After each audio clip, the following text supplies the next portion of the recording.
The first time the Duke of Rothwell kissed Lady Catherine Ashworth's wrist beneath the old oak at Bramley Court, he whispered that she had remade his world. It was August, and the air hung thick with the scent of cut grass and the promise of thunder. They had stolen away from the house party after the evening charades, and he had pressed his lips not to her glove, but to the bare skin above it, a scandalous, tender act that made her breath catch. "My Catherine," he had murmured, "you will be my Duchess before the year turns." She had believed him. She was 23, clever, dignified, with steady gray eyes and a wit that made him laugh outright. She had no great fortune, but Rothwell had assured her, time and again, that he needed nothing but her. For 6 weeks they existed in that secret country. Letters passed between them, notes folded into books, a lock of her hair curled inside his pocket watch. When the party ended, he traveled to London to settle estate matters. He promised to speak to her father within the fortnight. Then the silence began. A full week passed without a line. Catherine told herself he was occupied. Another week and she wrote a careful, light note. It went unanswered. When her family removed to their London townhouse for the autumn season, she dressed for the first ball at Almack, with her heart thudding, certain he would appear and explain everything. He did appear. He strode into the assembly rooms in a coat of midnight blue, caught her eye across the floor, and gave her a nod, the exact nod one might give a distant acquaintance whose name one had nearly misplaced. Then he turned and bowed over Lady Lydia Ashworth's hand. Lydia was 19, golden-haired, with a laugh like a fountain and a dowry swollen by a grandmother's trust that made her the season's brightest prize. Catherine watched as Rothwell procured lemonade for her, led her into a quadrille, and bent his head to hear her chatter. He did not look at Catherine again that night. She thought it a misunderstanding, a necessary performance. But at Lady Barrington's rout the following Thursday, she approached him in the card-room, her voice low. "Rothwell, I must speak with you. Have I offended you?" He turned. His eyes, which had always held warmth, were polished and empty. "Lady Catherine, I beg your pardon, have we been introduced? I confess the crush has made a muddle of my memory."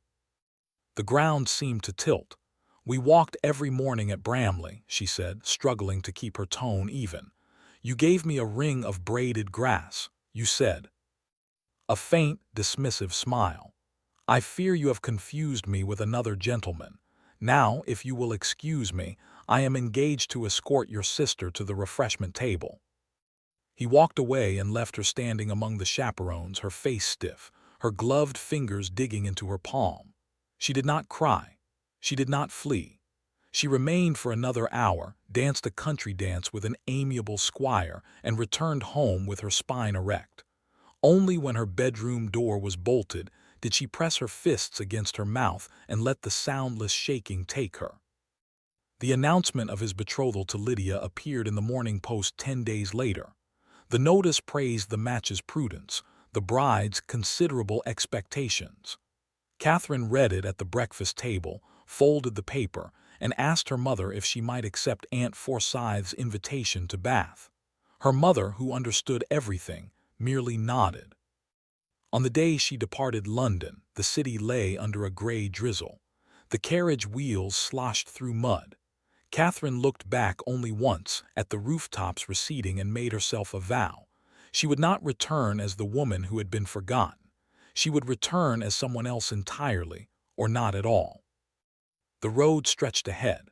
She did not know where it would lead. She knew only that the man who had pretended not to know her had burned something essential inside her, and whatever rose from those ashes would be forged of different steel. 1 year later, on the first warm evening of the new season, the Marquis of Thornbury's London residence blazed with candlelight. The ball was the most anticipated event of the spring, not only because Thornbury had recently returned from the continent with a bride, but because that bride was an utter mystery. Rumors had skipped through drawing rooms for weeks. She was a French heiress, a Prussian princess, a widow of quiet scandal. No one expected Lady Catherine Ashworth. When the great doors opened and the Marchioness descended the curved staircase on her husband's arm, the string quartet faltered for half a beat. She wore a gown of deep green silk, the color of winter holly, unadorned except for a single emerald pendant that rested against her collarbone. Her dark hair was arranged in a clean sweep, and her face held the calm of a woman who had looked at her own ruin and rebuilt the pieces. Lord Thornbury, tall, dark-haired, with a clever, guarded face, leaned close and murmured something that made the corner of her mouth lift. They moved into the crowd as a unit, his hand resting at the small of her back. Whispers rippled outward. "That is the Ashworth girl, the elder one. Married Thornbury? Impossible. She was nothing a year ago." Across the ballroom, the Duke of Rothwell set down his glass with a crack that drew stares. His wife, Lydia, stood beside him, resplendent in peach silk, her expression curdled with sudden wariness. Rothwell did not notice. His entire being had narrowed to the woman gliding through the crowd, and the sight hit him like a physical blow to the sternum. She was thinner. Her features had sharpened, and there were faint shadows beneath her eyes that spoke of sleepless nights survived. But she was luminous, and she was utterly, terrifyingly composed. And she was married to his most relentless opponent in Lord's, a man who had bested him on 3 separate bills and once publicly called his judgment into question at White's. The irony sank its teeth into him and held fast. Catherine paused to greet an elderly countess. Her gaze swept the room with measured grace, and when it reached Rothwell, it did not waver. She did not pale, did not stiffen. She regarded him as she might regard a piece of furniture she had once owned and long since sold. Then she turned back to her conversation. Rothwell moved before he could stop himself. He crossed the room in long strides, ignoring Lydia's sharp hiss behind him. He arrived at Catherine's side just as the Countess departed, and he bowed, a fraction too deep for a married woman, a fraction too slow for politeness. "Lady Thornbury," he said, and the name felt like broken glass in his mouth. "I did not know you were in London." She curtsied, the movement precise and brief. "Your Grace, my husband and I arrived only a sennight ago. You look well." "May I say," he faltered. Everything he had rehearsed in his head, apologies, explanations, declarations, scrambled under the cool weight of her attention. "You are altered." "Yes," she agreed with a faint, unreadable smile. "I find marriage suits me, as it does you, I am sure." Her gaze flicked to Lydia, who was approaching with a storm on her brow. "Your Duchess is lovely this evening. I wish you both every happiness." She made to move past him, his hand half lifted to touch her arm to stop her, but a shadow fell between them. Thornbury materialized at his wife's side, his expression pleasant and absolutely lethal.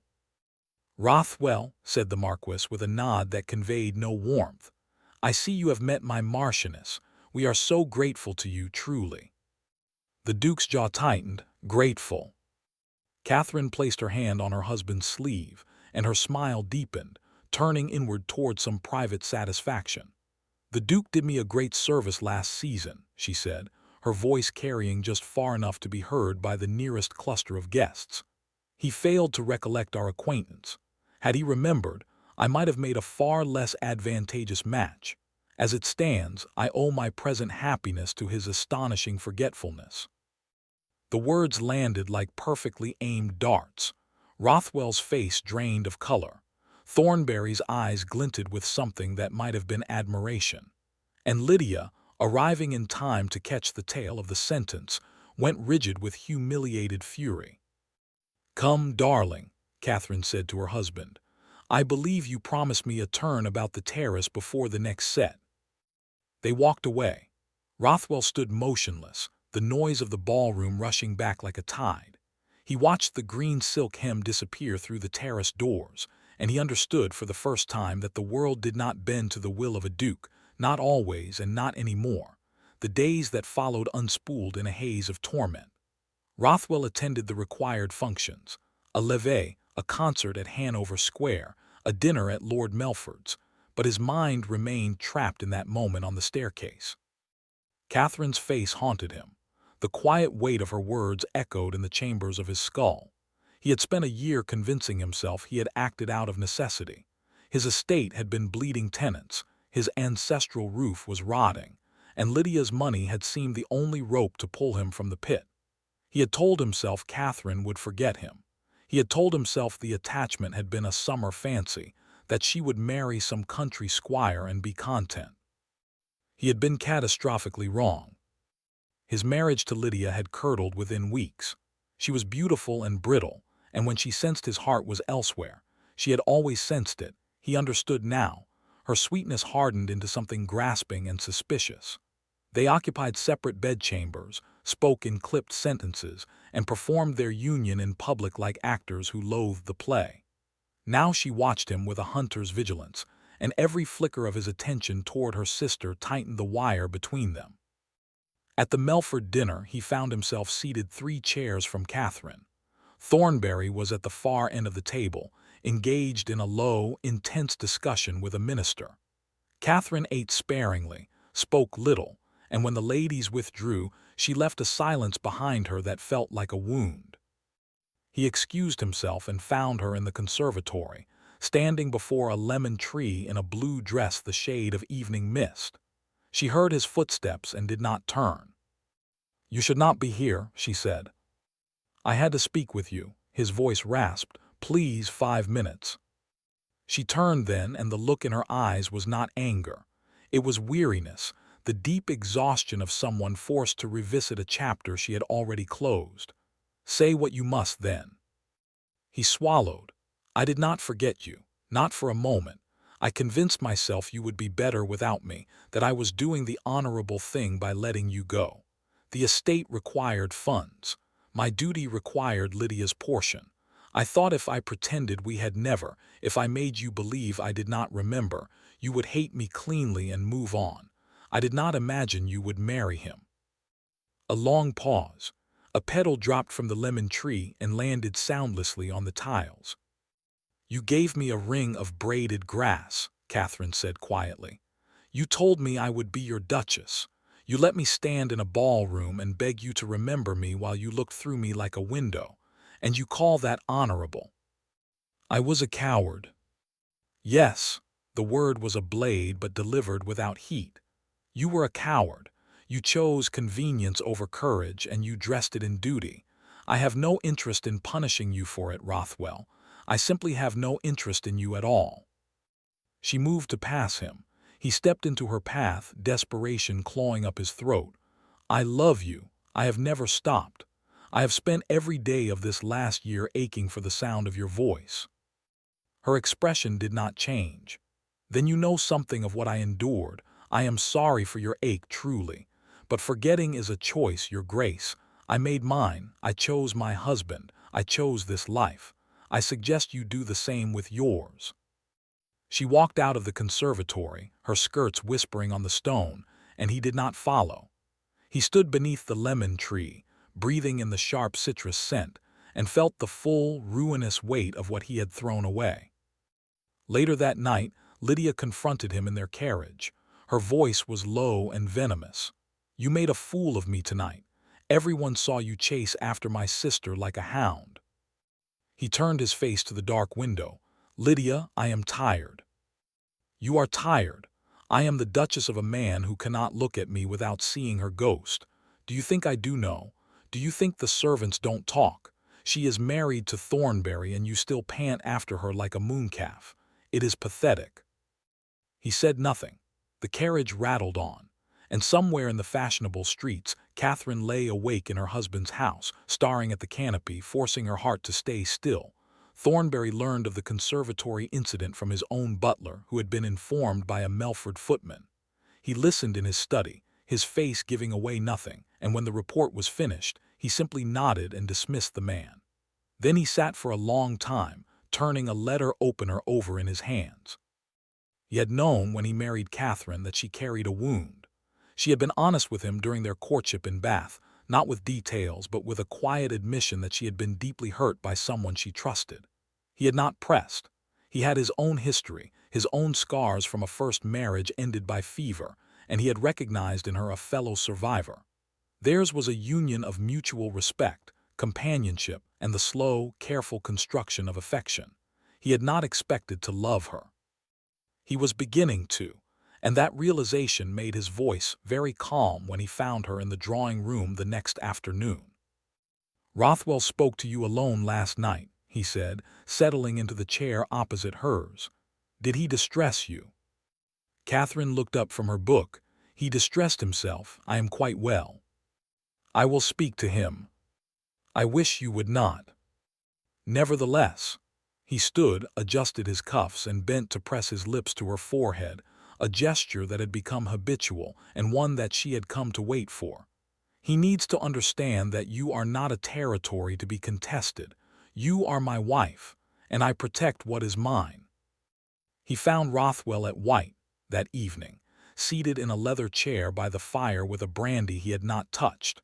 The club was quiet, populated by a few elderly members dozing over newspapers.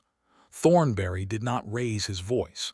He simply stood before the Duke and delivered his message with the precision of a man accustomed to being heard. "You will cease approaching Lady Thornbury. You will not write to her, seek her out, or send her messages through third parties. If I hear of another incident, a single word uttered in a corner, a single letter delivered, I will take it as a deliberate insult, and I will answer it accordingly." Rothwell looked up, his eyes red-rimmed.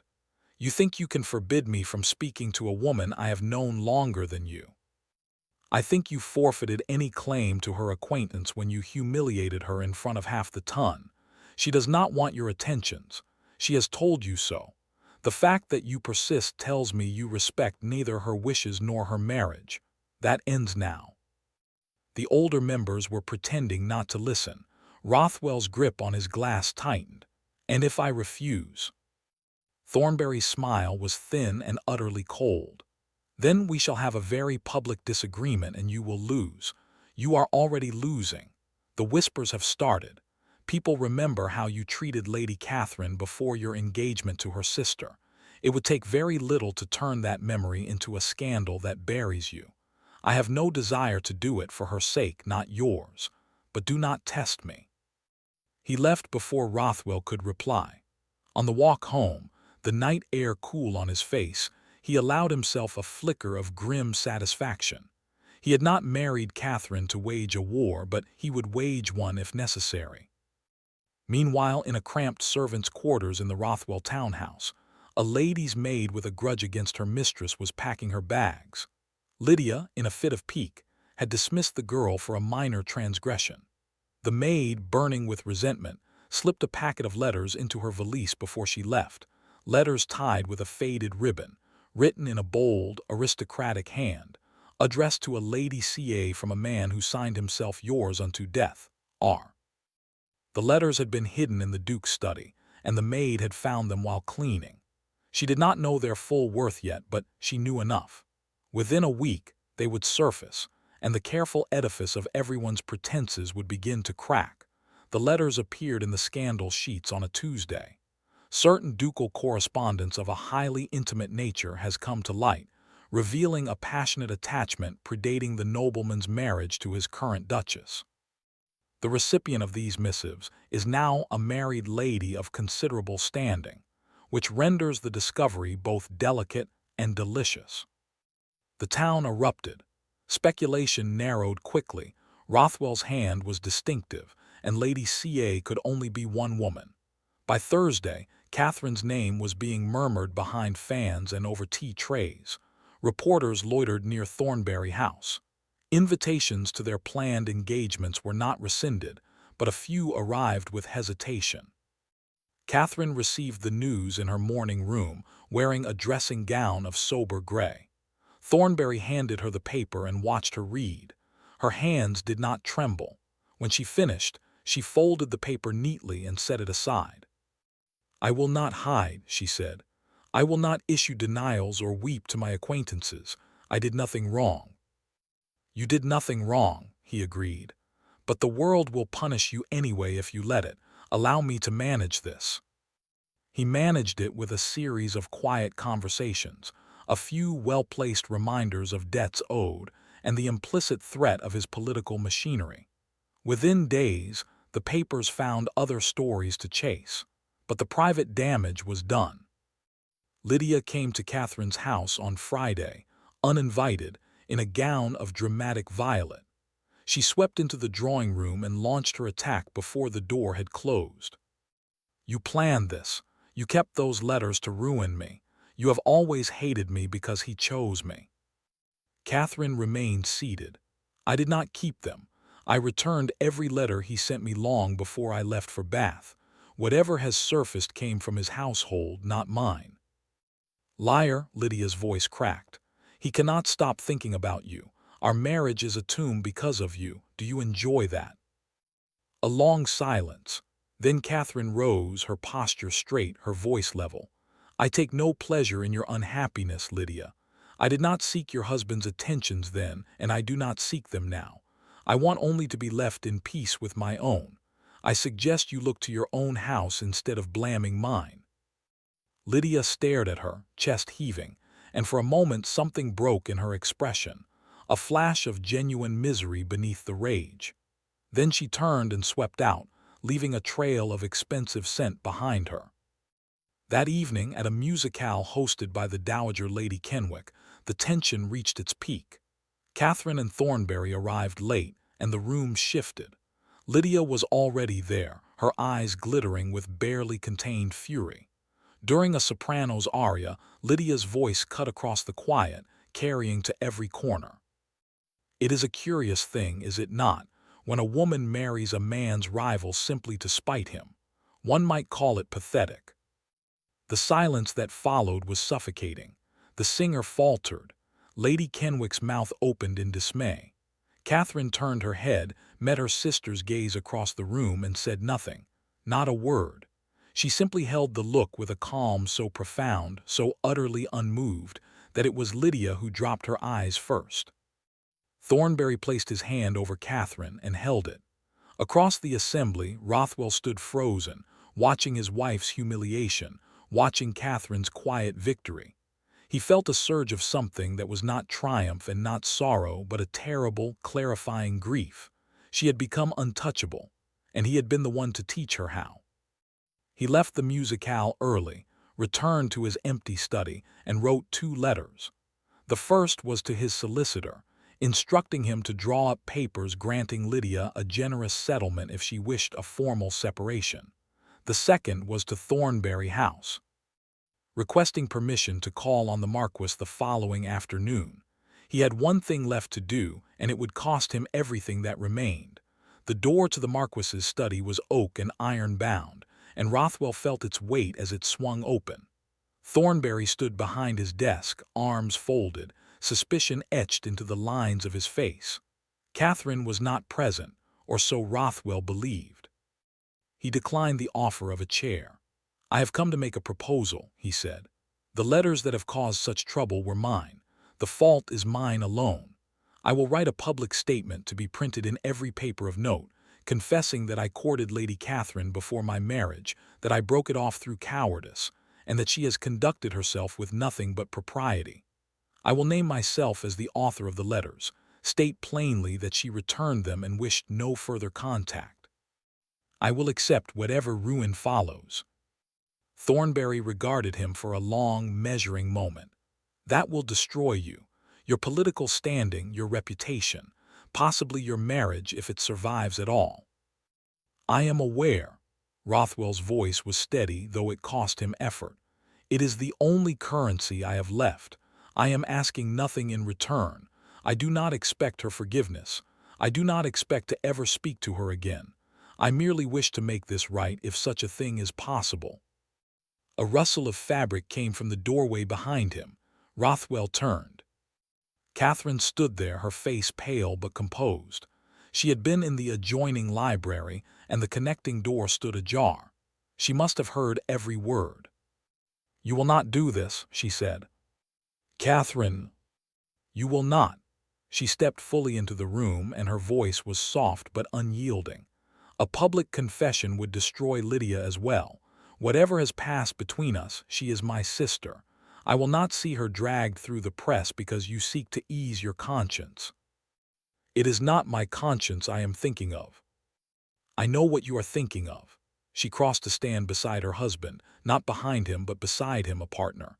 You are thinking that a grand sacrifice will earn you something, my gratitude, my respect, perhaps even my love refashioned into pity. It will not. I do not need your ruin, Rothwell. I needed you to tell me the truth a year ago. You chose silence then. You do not get to choose a spectacle now and call it honor. The words fell into the quiet like stones into deep water. Rothwell's face worked. He looked at Thornberry, who watched with an expression that held no triumph, only a kind of grave acknowledgement. "What would you have me do, then?" Rothwell asked, his voice raw. Catherine drew a breath. "I would have you live your life. I would have you be a decent husband to my sister if she will let you, or let her go with kindness if she will not. I would have you stop chasing a ghost.